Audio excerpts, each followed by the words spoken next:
Shalom, bien-aimés dans le Seigneur. Que la paix du Seigneur soit avec vous. Je suis encore dans votre site www.nj4cadenceinfopromo.com.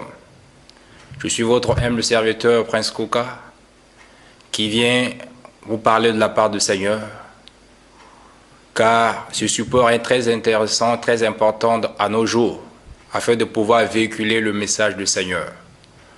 Aujourd'hui, il y a une question qui s'oppose aujourd'hui aux chrétiens ou à l'Église. Même le Seigneur lui-même a dû poser cette question lorsqu'il était encore sur terre. Dans Luc au chapitre 18 du verset 8, Jésus-Christ demandait à ses disciples, « Est-ce que si le Fils de l'homme reviendra sur terre, trouvera-t-il la foi ?» Alors, je voudrais vous poser la question de savoir qu'est-ce que la foi. Beaucoup nous entendons parler de la foi. Plusieurs nous disons la foi. Et que qu'est-ce que la foi pour qu'un enfant de Dieu, que la foi que le Seigneur Jésus est en train de parler à ses disciples, est-ce que lorsqu'il va venir, lorsqu'il reviendra, car la Bible déclare que Jésus-Christ revient bientôt. Lorsque Jésus-Christ reviendra, est-ce qu'il trouvera-t-il la foi sur terre? Parce qu'il avait dit dans sa parole que la foi de plusieurs personnes se refroidira. Voilà pourquoi il est intéressant, bien aimé, de le savoir, pour pouvoir être connecté avec le Seigneur, pour pouvoir comprendre sa révélation, pour pouvoir bénéficier de ses promesses. Nous devons toujours avoir utilisé le billet de la foi. Car la Bible nous dit, dans le livre de Hébreux, au chapitre 11, du verset 6, que sans la foi, personne n'est agréable à Dieu. Il faut que celui qui s'approche de Dieu croit que Dieu existe, qu'il est le rémunérateur de tous. Raison pour laquelle, bien-aimé dans le Seigneur, je voudrais apporter cette pensée au travers le peuple de Dieu, que nous devons savoir que la foi est très importante. La foi, elle est capitale, étant qu'un enfant de Dieu, parce que la Bible déclare que le juste vivra par la foi. Et qui sont les justes? Ce sont ceux qui ont été justifiés par le Seigneur Jésus. Alors, étant que juste nous devons vivre par la foi, parce que c'est la foi qui déclenche nos miracles. C'est la foi qui nous sauve. C'est la foi qui nous donne le salut. C'est la foi qui nous permet de pouvoir être en harmonie avec le Seigneur. Parce que la Bible le confirme en disant que sans la foi, nul n'est agréable devant lui. Raison pour laquelle que la foi, nous voyons la définition de la foi qui est dans le livre de Hébreux au chapitre 11, qui dit, le premier verset bien sûr, qui nous dit que la foi est la ferme assurance de choses qu'on espère et la démonstration de celles qu'on ne voit pas. Donc, étant qu'un enfant de Dieu, nous devons d'abord croire avant d'avoir vu. Nous devons espérer, croire aux promesses du Seigneur. Parce que c'est au travers de la foi que nous serons en harmonie avec ce que Dieu nous a dit. Peut-être aujourd'hui tu es en train de traverser des moments difficiles, tu es en train de rentrer ici et là. Bien-aimé dans le Seigneur, je voudrais te rassurer que quel que soit ce que les gens peuvent dire, quelle que soit la prophétie qui a été dite par n'importe quel homme de Dieu, quels que soient les messages qui ont été prêchés par des bishops ou les archibishops ou des personnes qui ont l'onction, quelles que soient les visions ou encore des rêves que tu as eus, que Dieu t'a parlé, Dieu t'a orienté. Et si tu ne mets pas la foi en pratique, bien-aimé dans le Seigneur, tout cela ne pourrait jamais se réaliser. Car sans la foi, nul ne peut être agréable au Seigneur. Lorsque nous ne sommes pas agréables à Dieu, cela veut dire que nous sommes déconnectés au Seigneur, nous ne pouvons pas avoir accès à ses promesses. Or, la volonté de Dieu est que nous devons espérer à sa parole de ce qu'il nous a dit. Voilà pourquoi je voudrais vous faire partager une pensée de quelqu'un qui avait eu foi. Quels que soient les obstacles, quels que soient les problèmes qu'il a traversés, il a eu foi au Seigneur Jésus, malgré son handicap, malgré ses difficultés. Il a dit, c'est là, je vais croire à ce que Dieu a dit. Parce que la Bible déclare que ce qui est impossible aux hommes, à Dieu, tout est possible. Raison pour laquelle voilà l'impossibilité qui était face aux hommes. Mais à Dieu, Dieu l'a rendu possible. Dans le livre de Marc, au chapitre 10, du verset 46 à 53, nous connaissons tous l'histoire de cet aveugle, Bartimée, qui a été guéri à Jéricho. Et nous voyons que Bartimée était un aveugle Et le fils de Timée qui était là au bord du chemin en train de mendier. Parce que son handicap ne lui permet pas de pouvoir travailler. Son handicap ne lui permet pas de pouvoir avoir accès à d'autres privilèges.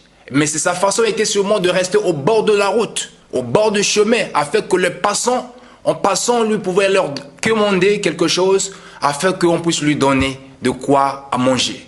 Bien-aimé dans le Seigneur, on dit que ce mendiant était là au bord du chemin en train de commander. Peut-être qu'il avait entendu parler d'un jour de Jésus. Mais ce jour-là, il avait dit qu'il a entendu peut-être parler de Jésus. Il s'est dit, peut-être si je crois en lui, un jour ma vie ne sera plus jamais la même. Mais ce jour-là, il a eu l'occasion, l'opportunité de pouvoir voir Jésus passer là où il était assis. Bien-aimé dans le Seigneur, la Bible nous dit que lorsque Bartimée était au bord du chemin, il était assis au bord du chemin et que la foule passait, pressait Jésus et Jésus passait. Il a demandé à la foule, qu'est-ce qui se passe? Et la foule lui a répondu, c'est Jésus-Christ de Nazareth qui est en train de passer. Et Bartimée aveugle, il n'était pas resté stationné, il n'était pas resté là où il était à cause de ses problèmes, des difficultés, mais il a cru à la parole du Seigneur. Il a commencé à crier en disant, fils de David, ayez pitié de moi. Bien-aimé dans le Seigneur, la Bible nous dit que la foule l'empêchait de pouvoir avoir accès. Il y a peut-être des gens qui sont en train de t'empêcher de pouvoir croire à la parole du Seigneur. Mais bien-aimé dans le Seigneur, nous devons toujours avoir foi. Parce que sans la foi, nul n'est agréable au Seigneur. Raison pour laquelle, comme étant un jeune, nous devons vivre par la foi, quels que soient les obstacles, quel que soit ce que les gens peuvent nous barricader ou nous présenter devant nous, nous devons toujours avoir foi à cette parole, parce que la Bible déclare dans Jérémie 29, verset 11, que je connais les projets que j'ai formés à vos égards, projets de paix et non de malheur, afin que vous ayez un avenir de l'espérance. Toi, tu as un avenir malgré le problème que tu traverses. Tu as un avenir, tu as des projets de bonheur que le Seigneur a établis sur ta vie. Mais bien que tu es en train de passer ces moments difficiles, à l'image de Bartimée, bien-aimé dans le Seigneur, nous avons vu que la foule est autant en train de l'empêcher de pouvoir avoir accès au Seigneur. Mais la foule, en ce lieu, représente comme étant les obstacles que nous pouvons rencontrer dans la vie, bien-aimé dans le Seigneur. Des fois, nous avons à cœur de pouvoir chercher la face du Seigneur, mais il y a les obstacles qui nous empêchent de pouvoir aller chercher la volonté du Seigneur dans nos cœurs. Raison pour laquelle, bien-aimé dans le Seigneur, ne t'arrête pas là, même s'il y a les blocages, même s'il y a des circonstances, même s'il y a des difficultés. Bien-aimé, commençons toujours à résister, à croire à l'impossible, parce que tout est possible à celui qui croit. Parce que la foi est la ferme assurance de ce qu'on espère et la démonstration de celle qu'on ne voit pas. Bartimée il était en train d'espérer la guérison. Il voyait déjà sa guérison parce qu'il avait foi en lui, il avait mis sa foi en Jésus-Christ. Bien-aimé dans le Seigneur, il a commencé à insister. Bien que les obstacles, il commençait toujours à insister de crier. La Bible déclare que Jésus-Christ a entendu les cris de Bartimée. Il a dit, laissez-le venir. Et lorsque Bartimée s'est approché, le Seigneur Jésus lui a posé la question de savoir, que veux-tu que je fasse pour toi? Et Bartimée lui dit, je veux que je retrouve la vue.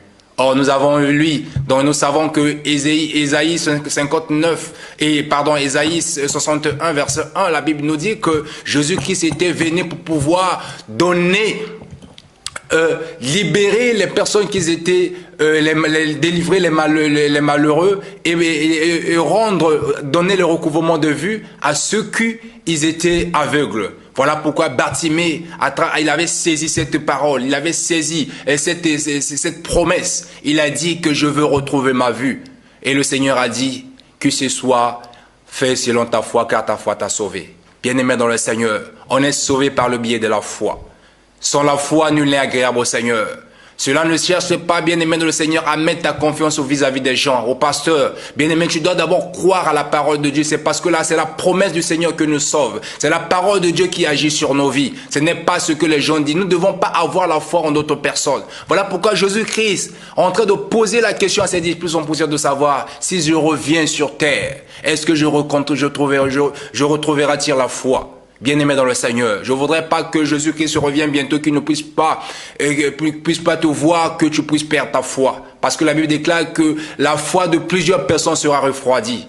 Bien-aimés dans le Seigneur, restons toujours en forme avec la foi, parce que la foi est la ferme assurance de ce qu'on espère et la démonstration de celle qu'on ne voit pas. Et Bartimée avait espéré, il avait espéré sa guérison, et il s'est mis à démontrer, et c'est cette démonstration-là qu'on tente d'espérer, il s'est mis à matérialiser cela. Voilà pourquoi je définis la foi comme étant F qui symbolise étant une force, et O qui symbolise comme étant une opération, et qui comme si invisible, donc une force qui opère dans l'invisible.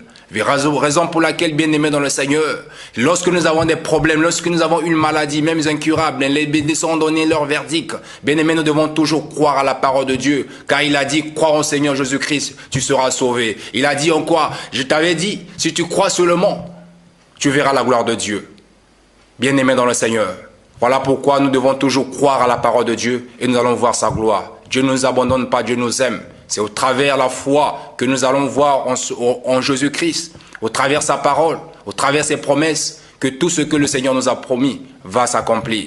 Parce qu'il a dit que sans la foi, nul n'est agréable à lui. Nous devons rester toujours en harmonie avec le Seigneur par le biais de la foi, de croire à sa promesse, de croire à l'impossible, parce que tout est possible à celui qui croit. Si nous croyons à la guérison, nous allons voir la guérison se matérialiser.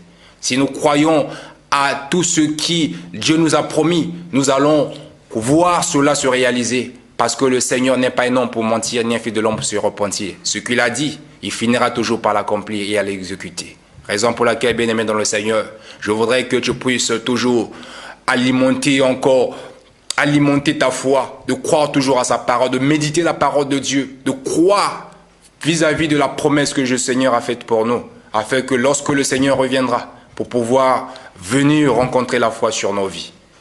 Sois béni, manifeste-toi dans l'amour du Seigneur au travers le biais de la foi, car c'est cette foi-là que le Seigneur en a important. Dieu, les hommes regardent l'apparence, mais Dieu regarde le cœur. C'est le cœur, nous devons croire à sa parole. Restons, cherchons une place dans nos cœurs afin de pouvoir croire à ses promesses. C'est alors là que les miracles vont s'accompagner.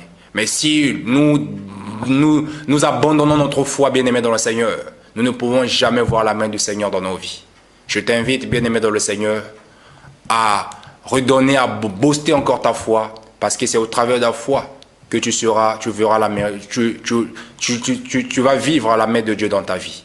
Reste ferme, quelles que soient les tribulations, quels que soient les problèmes. Nous devons toujours rester fermes au travers de la foi, parce que le juste vivra par la foi. Que Dieu vous bénisse, soyez abondamment bénis et demeurez toujours sur votre site www.infopromo et NJ4 cadenceinfopromo.com. Il y a un site qui vous apporte la bonne nouvelle afin que vous soyez consolés, encouragés, exhortés, afin de pouvoir booster votre foi nuit et jour. Que le Seigneur vous bénisse. À très bientôt.